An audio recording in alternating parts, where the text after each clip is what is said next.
দেশের প্রত্যন্ত অঞ্চলে চিকিৎসকের ঘাটতি মেটাতে বিশেষ বিসিএস এর মাধ্যমে জরুরি ভিত্তিতে ২,০০০ চিকিৎসক নিয়োগ দেওয়া হবে বলে জানিয়েছেন প্রধান উপদেষ্টার বিশেষ সহকারী অধ্যাপক ডাক্তার মোহাম্মদ সায়েদুর রহমান।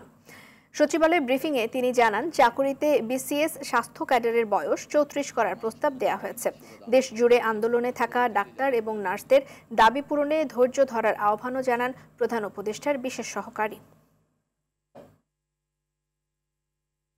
৪৫, ৪৬ এবং ৪৭ এই ৩ বিসিএসের মাধ্যমে ৪৫০, ১৬৮২ এবং ১৩৩১ জন চিকিৎসক নিয়োগের প্রক্রিয়া চলমান। তারপরও প্রত্যন্ত অঞ্চলে চিকিৎসকের অভাবের কথা বিবেচনা করে আমরা জরুরি ভিত্তিতে একটি বিশেষ বিসিএসের মাধ্যমে ২,০০০ চিকিৎসককে নিয়োগের বন্দোবস্ত নিয়েছি এবং সেই জন্য জনপ্রশাসনকে গত ৯/৩/২০২৫ তারিখে আমাদের পক্ষ থেকে অনুরোধপত্র পাঠানো হয়েছে।